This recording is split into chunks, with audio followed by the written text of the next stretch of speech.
We're live. Welcome to the June 17, 2024 meeting of the University of Rhode Island Board of Trustees, Academic Affairs and Research Committee. The meeting is being held in person with committee members participating remotely.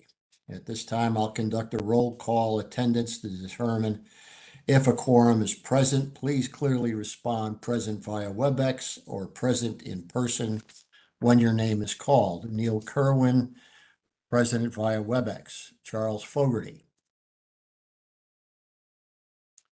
Maria Ducharme. Present via WebEx. Monica Garnes. Present via WebEx. David Martirano. Present via WebEx. Joseph Matthews. Present via WebEx. Melissa Sutherland.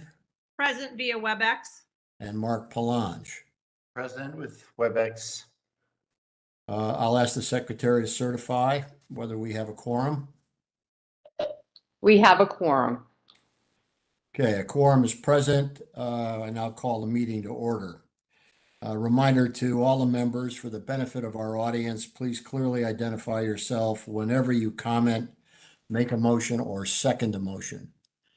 Participants using WebEx are required to keep their cameras on as remote members, and all persons present at the meeting location must be clearly audible and visible to one another.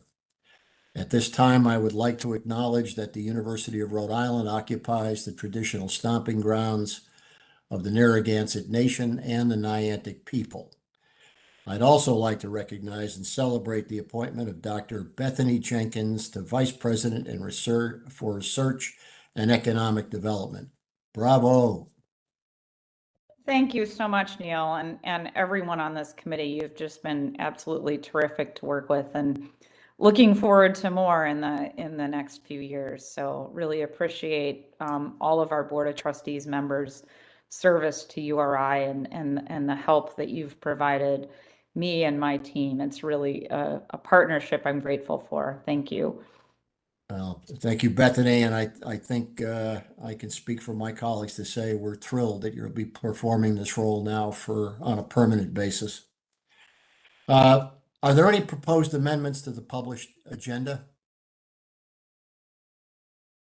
Okay, hearing none, I will remind the committee that this is an unusually full agenda for our committee. We have a number of reports, we have a number of action items, and we're anticipating an executive session of approximately 30 minutes. So I'd appreciate, to the extent possible, be terse in your comments, but we will not allow the quality of the decision-making to suffer simply because of time. First order of business is approval of the minutes.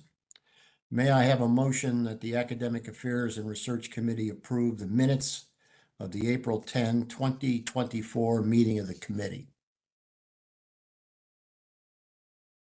Monica Garnes, so moved. David you. Martirano, second. Thank you. Any discussion of the motion? Okay, hearing none, I ask for a voice vote. All in favor, please say yes. Yes. Yes. All opposed, no. Any abstentions? So that motion is carried unanimously. The next item is item 2, the report of our Chief Academic Officer, Dr. Barbara Wolf. Barbara? Great, thank you, Chair Kerwin. If we could have the slides, please. Great to see everybody here this afternoon. What I thought we would do today is to provide a brief overview of some of the things that have been going on. Next slide, please. Particularly looking at the academic year recap, spring commencement. We do have a number of discussion items on the agenda on our annual schedule, and then some action items. I will be turning to both Associate Vice President Dean LaBeauty and Vice President Markeisha Minor as we move through the agenda. So next slide, please. I want to highlight a few items from the end of the academic year. First, I discussed this at our last meeting, the coffee and conversations that President Parlange and I were hosting with the faculty. And in total, we hosted 9 of these over the semester. the president and I really valued the conversations that we had with the faculty. One of the highlights for us was the opportunity for faculty from different colleges and departments to meet and have the opportunity to converse with each other on some of these very important topics that came up. Faculty brought a wide range of topics, and these included how the university can better support research, range from that to the new budget model to their individual initiatives that they wanted to share with the president and myself. And we plan to hold more of these going into the fall, and also include not just the faculty, but also holding those for staff as well. Another exciting highlight from the past semester, Professor Yan Sun and her team from the College of Engineering, they were awarded a $4.7 million grant from the Office of Naval Research to advance the security and resilience of AI-enabled power grids, promote workforce development, and secure manufacturing environments. So this is very, very exciting for them. And the workforce development components in the project include assistance for 2 online graduate certificate programs that they're set to launch in spring of 2025. And they include the Future Autonomous Systems Certificate and Industrial 4.0 Certificate. And these programs aim to equip professionals with cutting-edge skills in critical engineering systems, preparing them to excel in an increasingly complex technological landscape. So again, very exciting. We also are excited that URI was awarded a 3-year $750K grant from the Hayden Foundation. And the funds will be used to support students when, as Dean Labute says, life happens, and they need a little extra financial support for school. And the goal is that when students seek help from enrollment services, or when we notice students who are stuck financially, we can use this resource to help make a difference and keep them on track towards degree completion. And Catherine Flynn, the Executive Director of URI Business Engagement Center, and Vice President Dean Labute, and Victoria McNeil, Senior Associate Director of Enrollment Services, wrote the successful proposal. So we're really, really grateful for their efforts, and clearly their efforts have paid off. And this is directly in line with our strategic plan priority number 2 on student success. So if we can go to the next slide, please. So now I want to turn to undergraduate advising, and Dean Labute, our Associate Vice President for Enrollment and Student Success, he'll lead this next discussion and give you an update about our undergraduate advising at URI. So, Dean. Thank you, and good afternoon, everyone. So URI is currently undergoing a review of academic advising. Many, many years ago, advising used to be very prescriptive. Take this, do this, and that was advising. These days, with mental health, wellness, academic planning, first and family, and so many other things, advising is so much more than what it used to be. And it's time for us as a university to look at this. In addition, with our new university budget model and certainly our KPIs around student success and retention, this was a great project to take on. We formed a committee in the spring of 2024 in concert with Faculty Senate. The Faculty Senate members came from the Teaching, Advising, and Effectiveness Committee, and then each college was able to have a member join the committee as well. One of the first things we did was commission NACADA. NACADA is the National Association for Academic Advising, and they are the experts. And we commissioned 2 people to come to the university and help do a review. We were fortunate that the 2 that did come were former president and vice presidents of the organization. They spent 2 days on campus. Prior to that, reviewed a host of documents and data they asked for. We had over 150 community members take part in our focus groups. That included students. We also followed up with 2 surveys to the community. So the NACADA team really had a wealth of data. From that data, I'm going to talk about that in a second. This summer, that committee is then using the recommendations and the information from NACADA to develop a draft model of how advising would work. When I talk about advising, by the way, again, it is undergraduate advising. And it is everything from matriculation at the point of being a first-year student or transfer through graduation. This is not just looking at maybe first or second year. but our goal is to have a draft model ready to engage the community further this fall. Next slide, please. The NACADA review priority made the following recommendations, and they did this on 9 national best standard practices for advising. The things that they would like us to work on with our model is, number 1, developing an institution-wide definition of advising. We've done that in draft form. Clarifying the roles of advising. These days you have professional advisors, faculty advisors, special academic program advisors. And that is something that they felt needed clarity that would help us with our students. Develop an institution-wide training and professional development program. Nationally, there's a lot of inconsistency with advising. And when you have a centralized training and professional development program, it can help all involved to make sure they're advising consistently. Certainly developing an assessment plan, creating a system of reward and recognition for advising. Oftentimes, career ladder promotion to everything about reward and recognition is often left kind of on the wayside, and they would like us to develop that. Determine a central leadership role that owns responsibility of advising to provide consistency.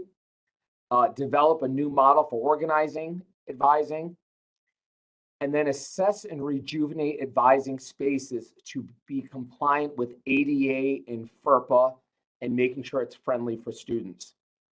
These were the recommendations. I'm pleased to say that the committee is well underway.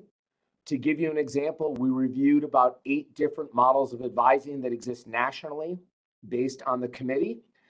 We brought that to the committee. We've also brought that to other leadership, and we're beginning this summer to then tease out 1 or 2 models of advising that would be good for URI, rather than, let's say, focusing on the 8 or 9 that exist out there nationally. So we have a great group, good faculty involvement, good college involvement, and we look forward to an update to the committee and the university in early fall. And our hope is that we would be launching this probably fall 25 so that we can have a good system in place. And that is all. Thank you, Dean. Questions for Dean Labuti? I have one quick question. Examination of the caseloads that our academic advisors are currently carrying. Dean, do you expect some recommendations to emerge on the caseloads, how they might be normalized to world national standards, and whether that's going to have any significant budget impact? Absolutely. We have been talking now, Provost Wolf has been talking about the need for advising. We've been looking at ratios. Our next meeting, actually this Thursday, we're looking at them again. There will be recommendations coming forward based on that, absolutely. The good news about that is we've been discussing that even prior to the review. But that is something that we have some ratios that are quite above the 300 or so to 1 that is recommended. However, the models that we're looking at, we're trying to look at effectiveness and efficiency. As we look at the model, and ratios can vary a little bit based on those models, but absolutely we're watching it closely and making sure that we developed really a national model that helps guide when you think about strategic priority 2 on student success, but also priority 3 on diversity and closing the equity and achievement gap of all students. Thank you, Dean. Any other questions for Dean? Okay, before we return to Provost Wolf, I want to just acknowledge that the Vice Chair of the committee, Charlie Fogarty, has joined us, as has the Chair of the Board, Margot Cook. Barb, you want to pick it up? Super. I just want to thank Dean. We're very excited about strengthening our academic advising and ensuring that we support the students in their academic ambitions. And Dean and his team have been great partners in moving that forward. So if we could go to the next slide, I want to update people on our reaccreditation plans. And we want to provide an update about URI. We were previously accredited by NECHI, which is the New England Commission of Higher Education, in 2017. And we completed an interim report in 2022, and we're up for reaccreditation in 2027. And I just want people to know that initial preparation is already underway. And reaccreditation is a multi-year process that will include faculty, students, staff for what's called our self-study to support the NECHI campus visit, and that's when the accreditors come on and do their on-site review, and that will occur in 2027. We can go to the next slide. I just want to highlight for people that these are the standards that we will be addressing, and these are their standards as an organization, and our self-study will include a detailed section on each one of these standards and backed up by data and analysis. And we will keep the committee and the board updated as we prepare for and undertake the self-study, but that is something that is launching. Next slide, please. And just a brief recap of commencement. Thank you to all the board members who joined us for commencement this year. It was a very exciting year. We held 8 ceremonies over 3 days and have received tremendous positive feedback. And commencement this year, as you know, was held in the Ryan Center with a more standardized format across all college ceremonies. And our honorary degree recipient, Viola Davis, gave a very inspiring keynote at the ceremony for the College of Arts and Sciences. And all of our student speakers were just incredible in their remarks that demonstrated the diversity of experiences that our students bring to URI and the experiences that they have while they are here. We have held multiple debriefing sessions to inform future commencements, starting with our December ceremony. And our goal is to ensure that the graduates from different colleges have the same commencement experience and to provide our graduates and their families with a commencement worthy of their efforts and their achievements. So thank you to all who helped make that such a success. Okay. Great, Okay. thank you. Any questions for Provost Wolf before we move to the next report? Thanks for that, Barbara. And now the report of the Chief Research Officer, Dr. Bethany Jenkins. Once again, this is Bethany's first report to our committee as the permanent Vice President for Research and Economic Development. All right, Bethany, all yours.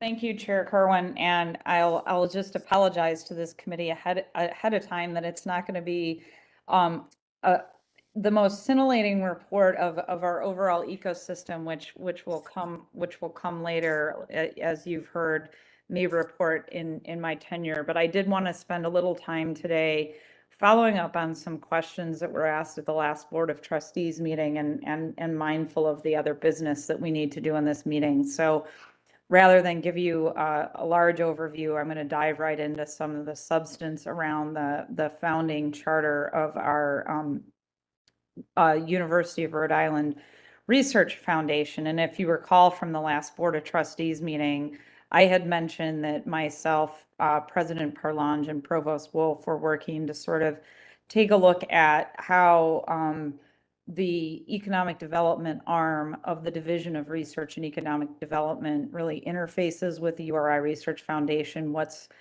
sort of appropriate at the Research Foundation, what's appropriate at URI. And so we've started to initiate some conversations around that. And so part of this process has been to really look and understand sort of the founding purpose of the University of Rhode Island's Research Foundation. So I'm going to just walk you through the enclosure. I've attached the sort of statutory language in your attachments, but I've broken it down into slides just to sort of raise awareness, I think, for everybody. And I should back up for those of you that are new to this committee or returning back to this committee.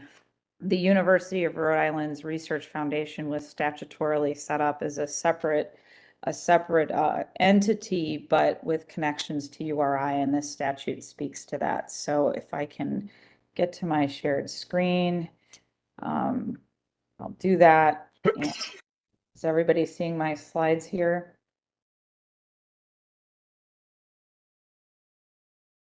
Okay.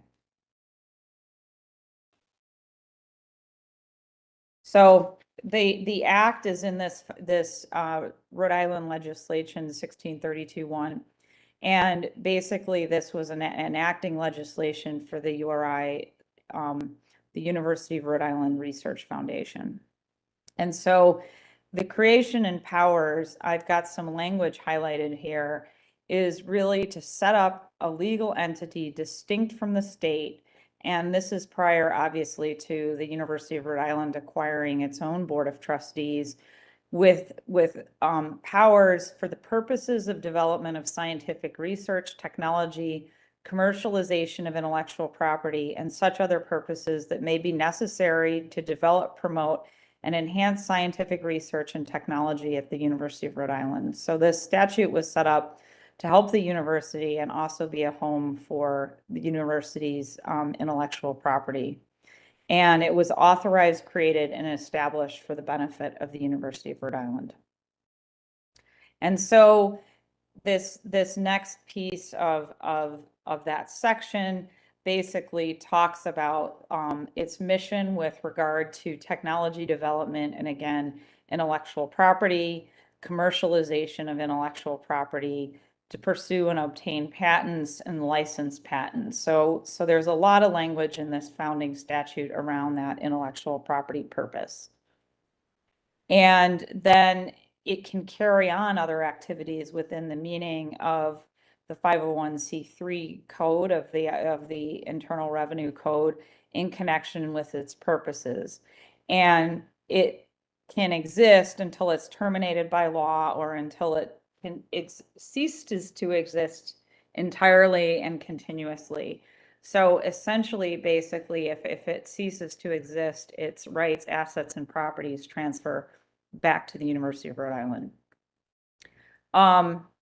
You know, the statute sets up other powers in terms of its legal privileges, and sort of germane to this is that it can make contracts, borrow money, and facilitate real estate transactions. And then the other piece of this that is relevant is when it was founded, this really sets up its board. And I wanted to spend a little time to help our board of trustees understand the University of Rhode Island's Research Foundation's board of directors, because on the board, there's 4 of us that are ex officio voting members, including President Parlange, Abby Benson as the VP for Administration and Finance, myself, and then a designee of the chair of the Board of Governors or the chair of the Board of Trustees. And then there's 9 members that were appointed initially by the president of the University of Rhode Island when it formed, but then it specifies after that initial appointment that as vacancies occur, the board elects its own members. So this has resulted currently in a board that largely votes for its own members, with the University of Rhode Island clearly holding a minority vote on their board of trustees. So that's kind of evolved to the current governance of their board of directors. And then I'll finish just with the rest of the statute in terms of other pieces that I think are in your enclosure, but maybe less germane to our understanding and discussion. So that constitutes what I've prepared for in terms of slides, and I'll just go back to the the creation and powers and see if there's any questions. And I also want to say that Charlie had asked me as well for either this meeting or our next meeting to brief you on their financial landscape. And given that we're at the end of the fiscal year and they just had their kind of financial meetings, I felt that it would be, I would have a better understanding of that material to present at our fall Board of Trustees meeting. So that presentation will be forthcoming as I gain a better understanding of the current financial picture. Thank you, Bethany. Questions from the committee about the foundation. I know this is an entity that may be new to some members of the committee. We have been interested in this working relationship for really quite some time, and I have a question or two for Bethany, but I'll hold off until other members of the committee have an opportunity to weigh in. So Bethany, we've had a lot of conversation about this. Is this the right time to talk about next steps? Should we do that in executive session at some point? Help us think about how we can help you. Yeah, I think that probably it would be, I will defer to Alyssa, who I know is on this call, for what's appropriate for executive session, but there have been conversations with the leadership of the Research Foundation about currently what had happened, and this is not a secret, is that the IP functions had really reverted back to the University of Rhode Island. And so the foundation had been doing more of the entities that members have heard about, the manufacturing extension program, which plays a really important role in our state economy. Some of the other programming that's happening under the foundation. I mean, they're definitely vigorously engaging with those activities and trying to grow, particularly our blue economy sector.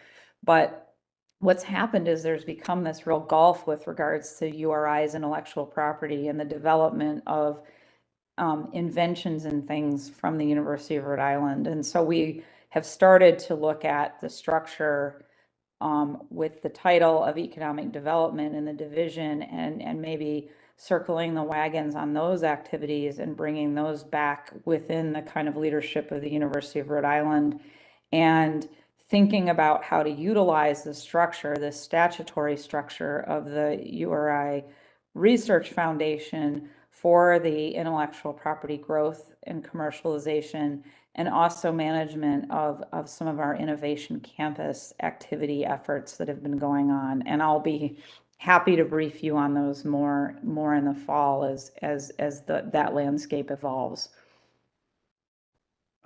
Quick question. This is David. Margot, when I left the board a year ago, there was a couple of subcommittees put together at that point to research this area and look into the details of is this the result of that, or whatever happened over the past 12 months on that side in terms of discovery and understanding and unpacking the research department?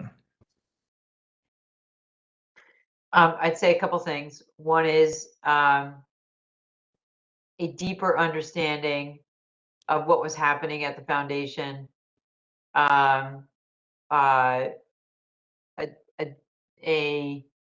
an ability to understand the responsibilities of the foundation and how URI and the foundation interrelate, and ultimately, frankly, a change in leadership. And now we are allowing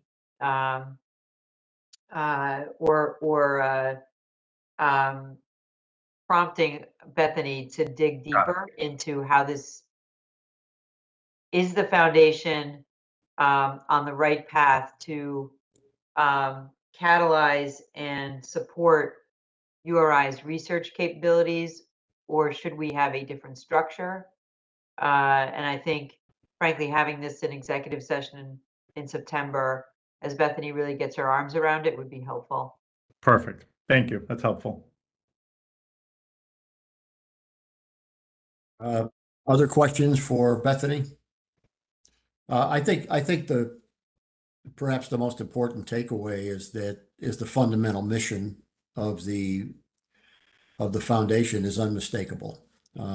It's to operate in full support of the university and its research capability and opportunities. So I know Bethany will work over the summer to get us ready for an in-depth discussion, probably, if not fully in executive session, largely in executive session at that fall meeting. Any other questions for Bethany? Okay, if not, we can now move to the discussion item portion of our agenda. And we'll begin with enrollment management and turn it over again to Provost Wolf. Great, thank you. So hopefully my video is consistently working now, so apologize for that.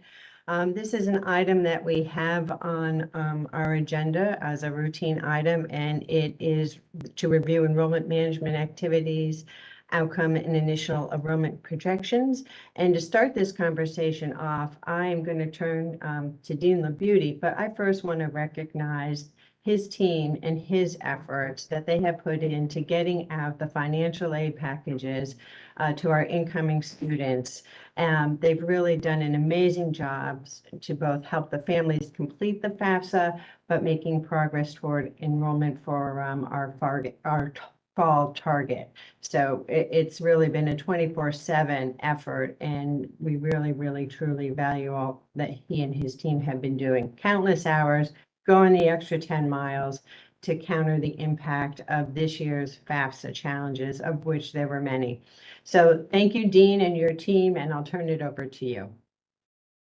Great. Thank you for those kind words. And I always appreciate giving an enrollment update. Before we get into next fall, I wanted to talk about summer because that is part of our strategic plan, everything from student success as well as helping our efficiencies. Summer enrollment is up 8% year over year. And to give you an example, over 4,500 students are enrolled in summer sessions at URI, so it's not a small group.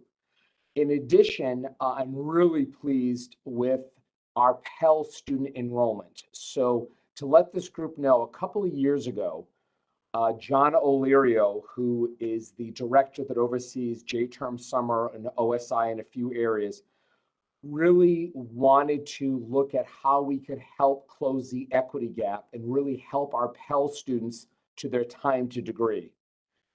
In this work, John and his team uncovered that we were actually leaving some federal dollars on the table that could be used to help students complete.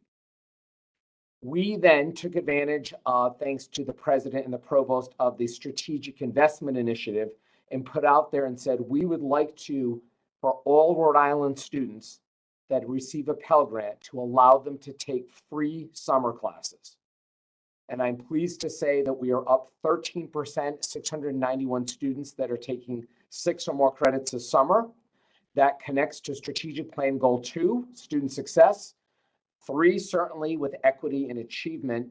And what's great about that is probably bringing in close to $750,000 of outside funds and some money for the university. So we're going to be tracking that, but I'm really proud of John and his team, Mary and Steve and others and our faculty, not just on the Pell completion increase, but also in that 8%. So it's terrific, and it is wonderful to have a vibrant summer program.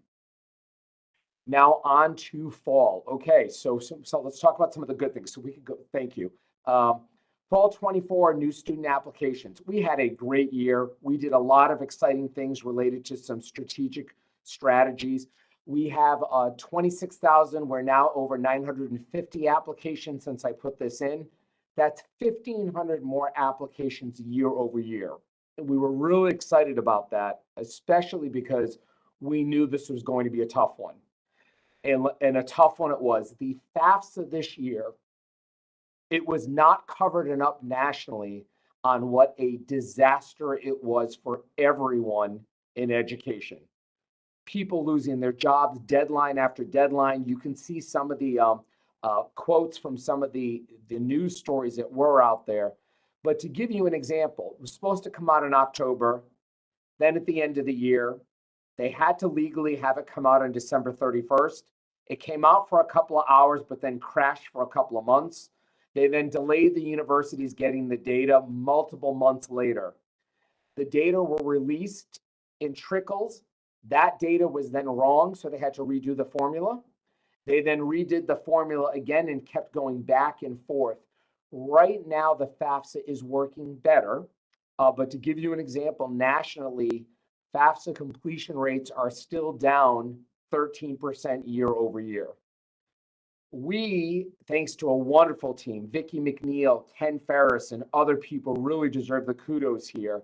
We're working 7 days a week, sometimes 12, 15-hour days, and we're able to award financial aid earlier than many schools. In fact, some schools out there still are unable to award financial aid.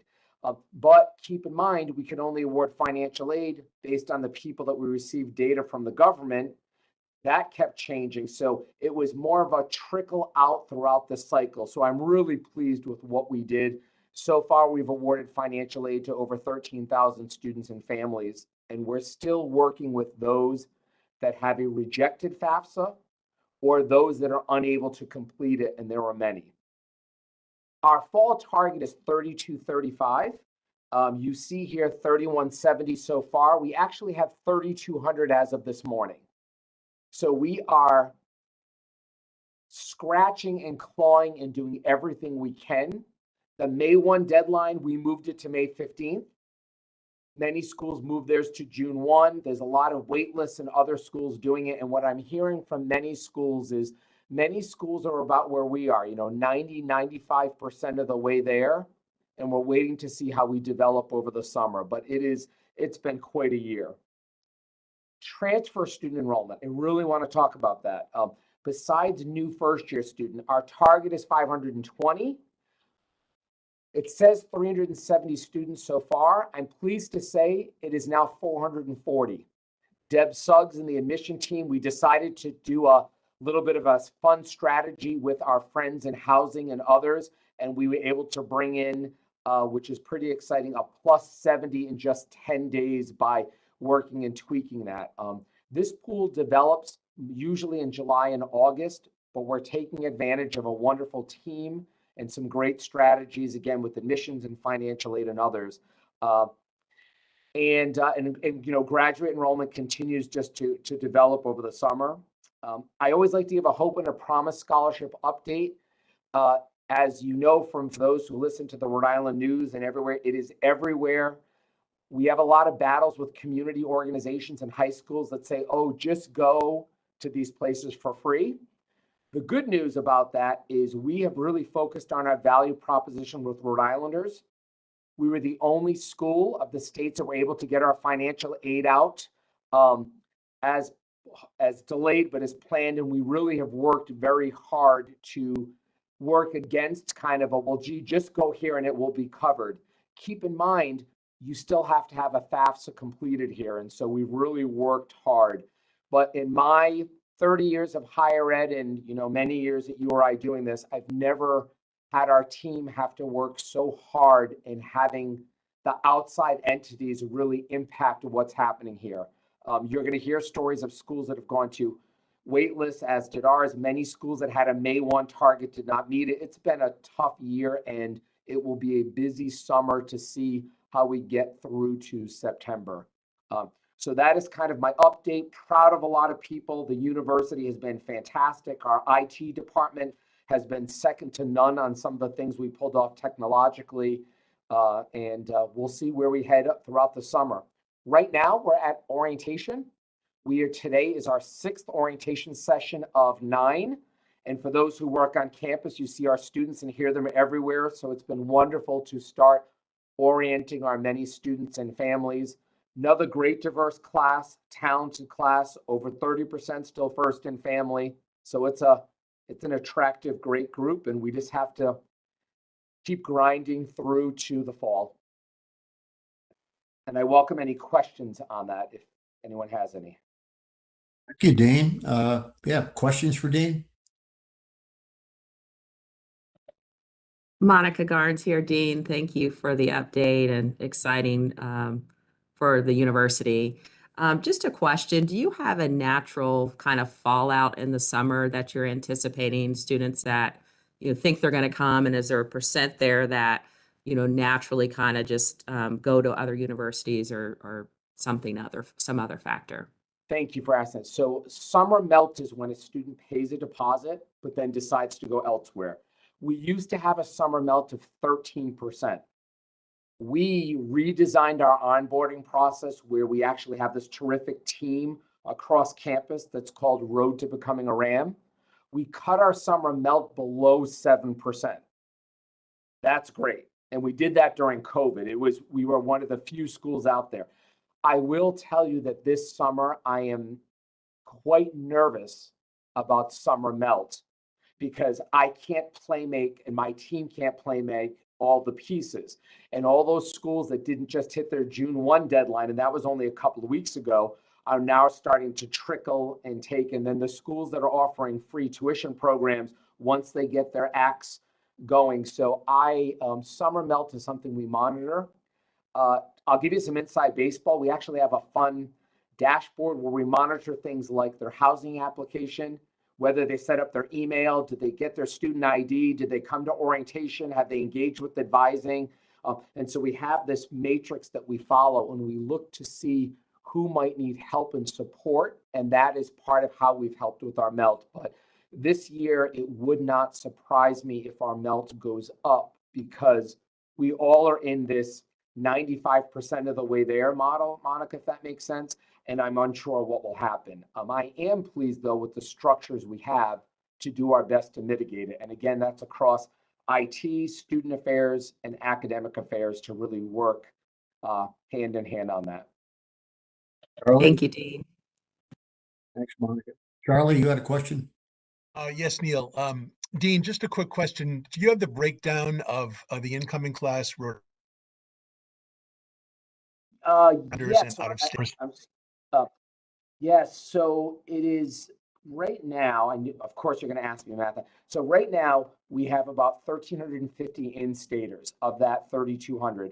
And that actually is a little bit better than we had hoped. We really want to give kudos to our talent development team, the admission team, and we did some new work there.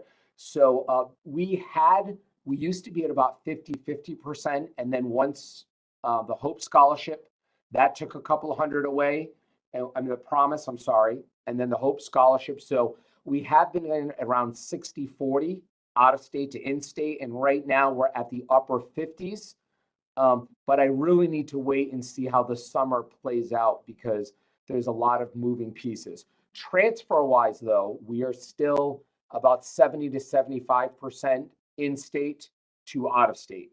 And we know that that's a big transfer aspect. But, mid-June with the swirling that's going around, I'm nervous about the exact percentages because there's so many moving pieces. To give you an example with our TD intake, they have their summer success program in a couple of weeks. And that's a really great way to help with yield and sense of belonging with that group. And we have a wonderful group coming in and I look forward to seeing their success rates. Thank you. Welcome. Thanks, Dean. Other questions for Dean?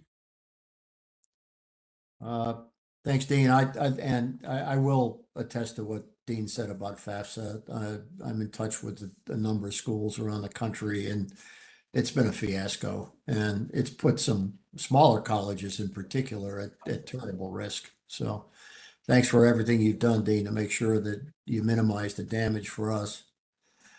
Okay, I think now we're probably ready to move to the action. Oh no, what we have is a very important report actually from Vice President Minor, our Vice President for Community Equity and Diversity, our annual URI diversity report that is pursuant to statute, General Law 1632 2.1. Vice President Minor, the floor is yours. Very good. Thanks so much, Chair Kerwin. Thank you all for having me and being so warm and welcoming since I joined the university in January.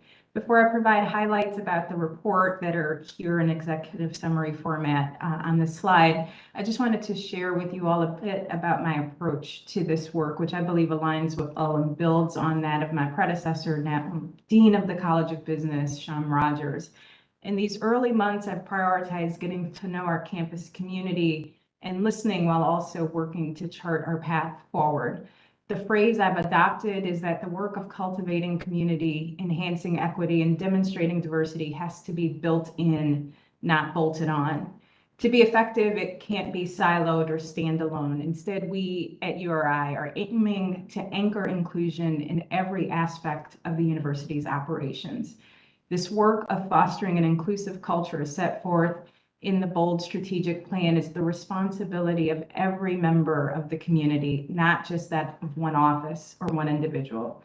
I'm fortunate to have this role to shape that strategic direction and to coordinate work across the campus in consultation with the president, the provost, and the executive leadership team. And so with that, you have the annual diversity report that was submitted in one as required by the statute. It's extensive, so I won't restate it all here, but I will provide a few highlights. So as we work to ensure that this work is built in and not bolted on, we're focused on increasing capacity, on achieving results, and on reflecting and constantly reassessing our progress. So in terms of increasing capacity, one way we have worked to foster a culture of excellence that recognizes achievement as outlined in Priority 3 is to reinstate the Inclusive Excellence Awards. We held them this spring for the first time since the pandemic began and elevated them to a presidential level event.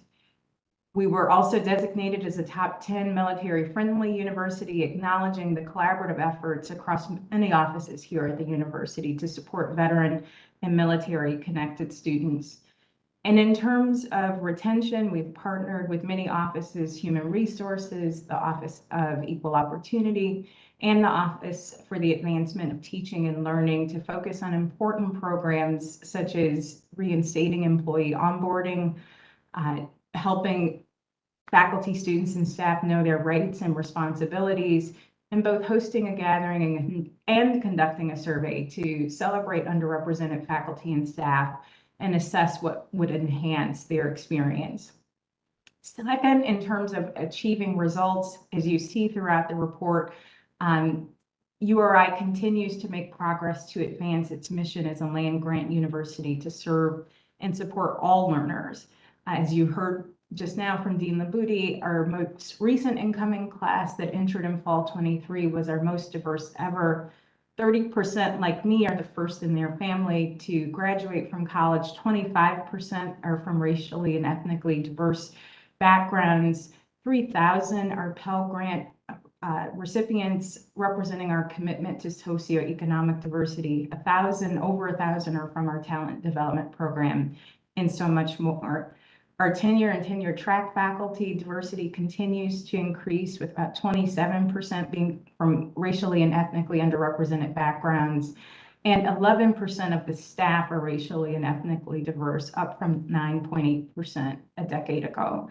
So if we go to the next slide, we wanted to connect the progress and the detailed statistics and thorough report that you get in that annual diversity report to the strategic plan key performance indicators the university has selected. So as you can see, the diversity index for students, faculty, and staff have increased since 2002 and 2003 over the target for each of those categories. So we know that representation is just one, but an important aspect of diversity. We continue to work together as a community to assess other aspects of how we foster that inclusive, people-centered culture that the strategic plan requests and requires. So it's an exciting time to be here at URI and to continue making progress together. I welcome any questions that you have.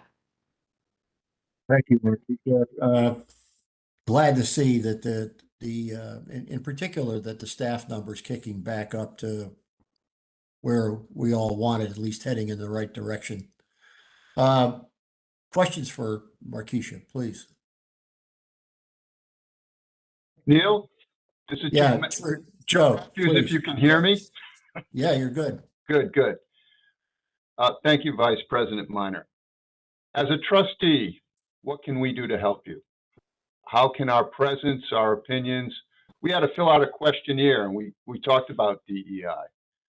How can we do something more than just check a box? Thank you.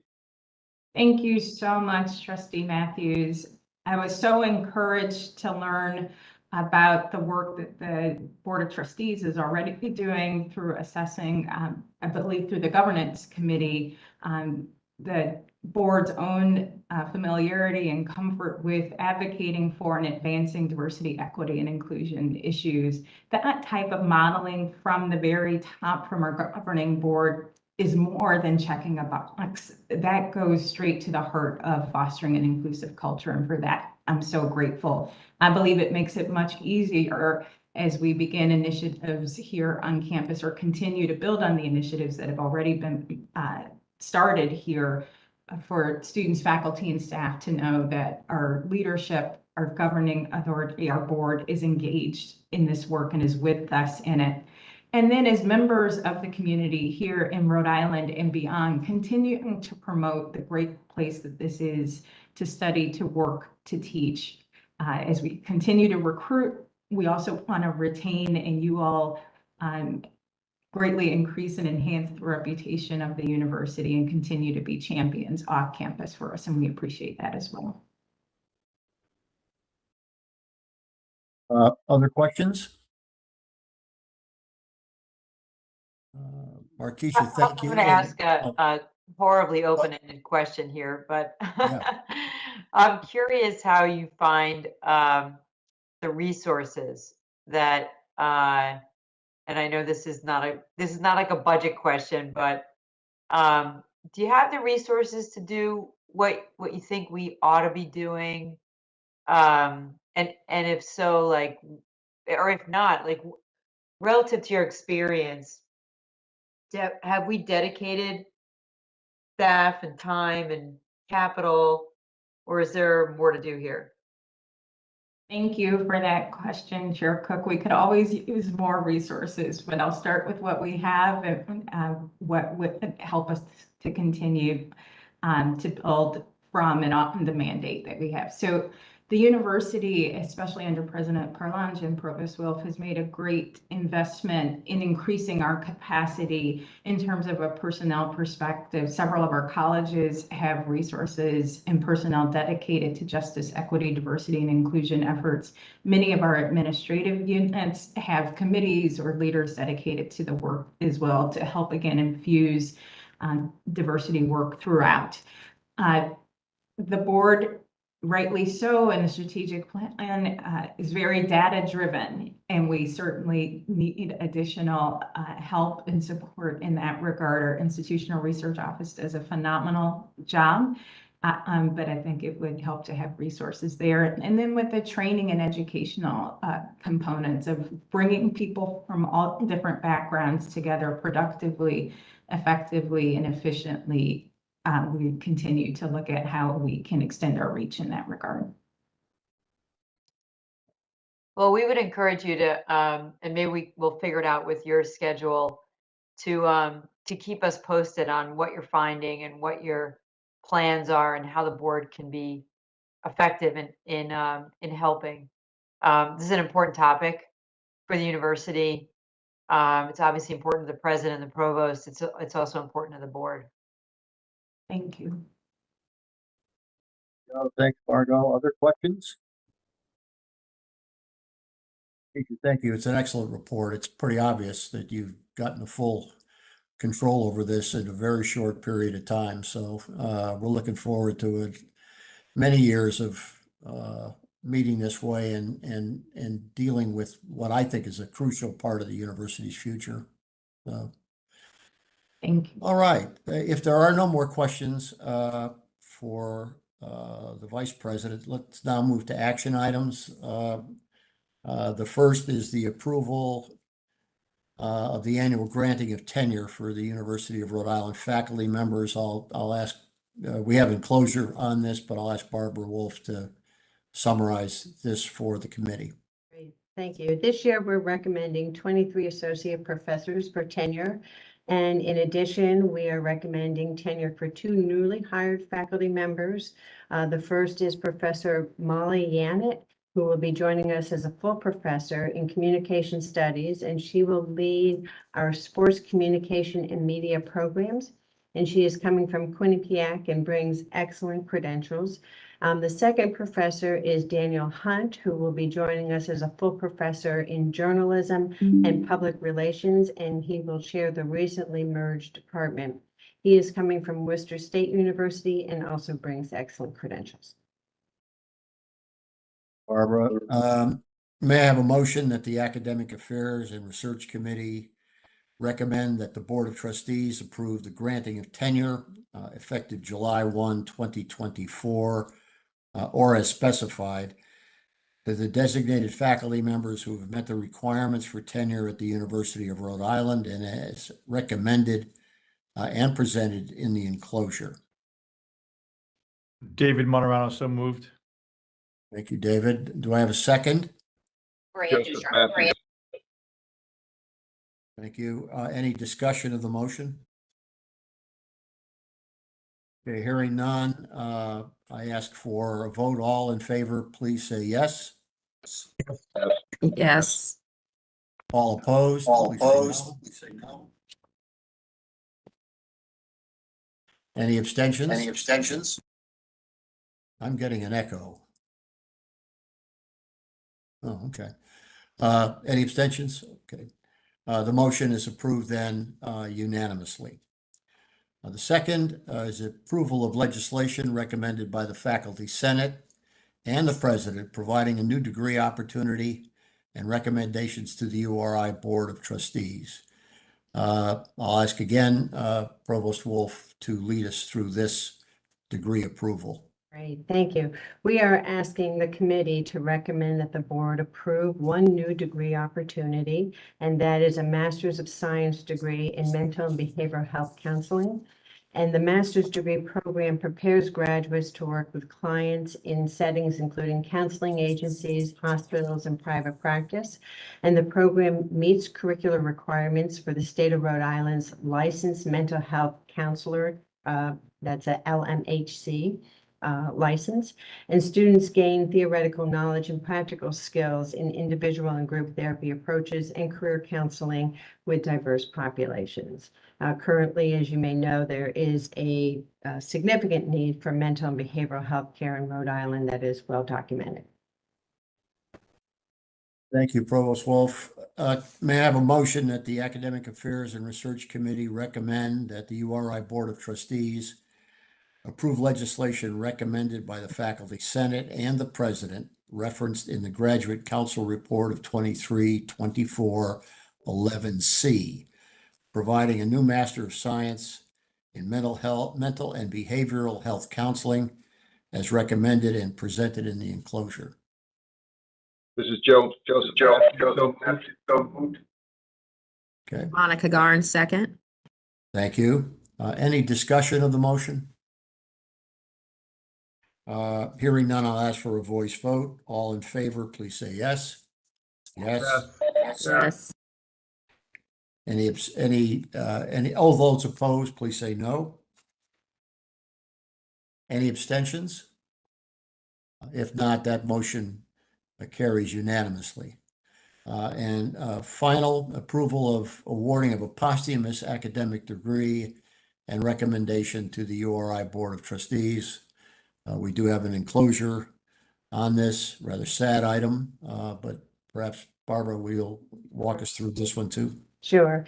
So based on the recommendation of the Dean of the College of Environment and Life Sciences, we have the sad duty to request the Board of Trustees approval for awarding a posthumous academic degree to Nicholas Dantilio, who loved URI and was on track to complete his Bachelor's of Science in Wildlife and Conservation Biology with a minor in Animal Science and Technology. Thank you, Barbara. May I have a motion that the Academic Affairs and Research Committee recommend that the URI Board of Trustees approve the awarding of a posthumous academic degree to the student listed below, Mr. Nicholas D'Antilio, College of Environment and Life Sciences. So moved, Maria Dushar. Charlie Do I have Fogarty, a second. Thank you. Charlie Fogarty, second. Thank you. Any discussion of the motion? Hearing none, I'll ask for a voice vote. All in favor, please say yes. Yes. Yes. All opposed, no. Any abstentions? That motion carries unanimously. The next item on our agenda is an executive session.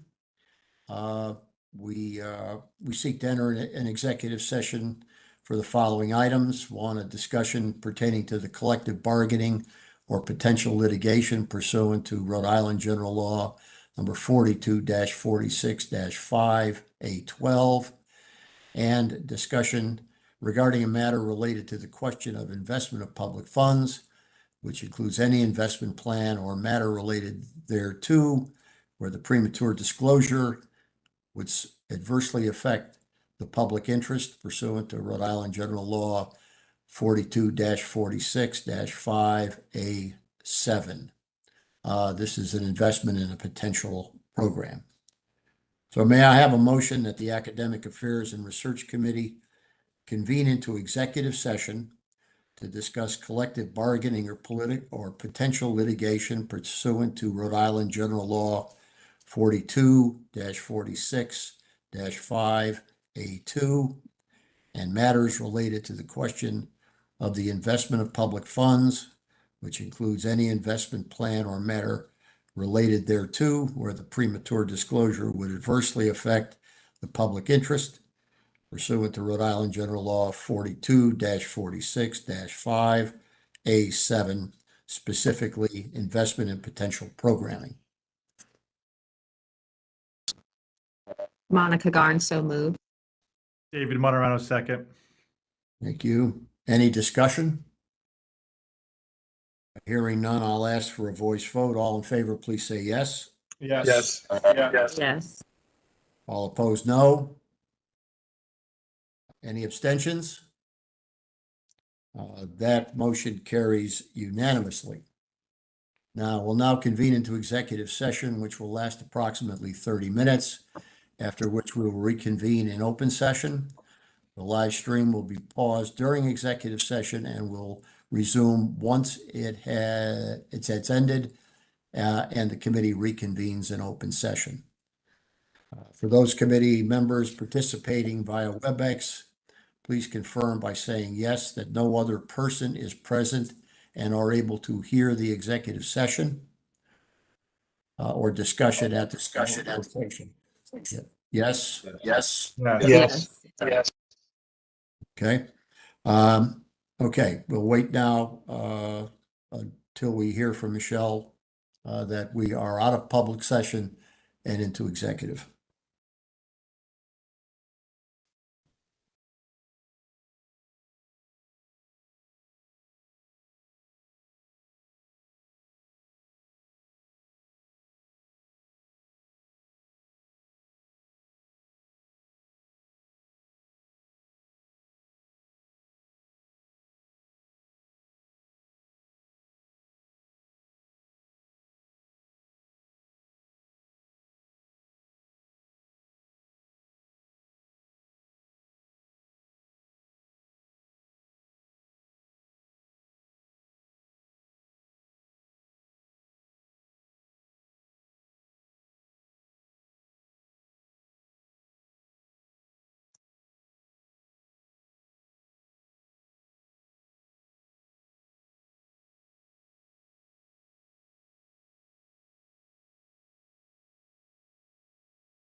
We are all in open session. Just a reminder that you're all automatically muted by default. All right, so if everyone can correct that. Our first order of business is to entertain a motion to seal the executive committee minutes. Do I have a motion that the minutes of the Academic Affairs and Research Committee's June 17th executive session be sealed? Joseph Matthews, so moved. Thank you, Joe. Is there a second? Maria Ducharme, second. Thank you, Maria. Any discussion? Hearing none, ask for a voice vote. All in favor, please say yes. Yeah. Yes. Those opposed say no. Nope. None. Any abstentions?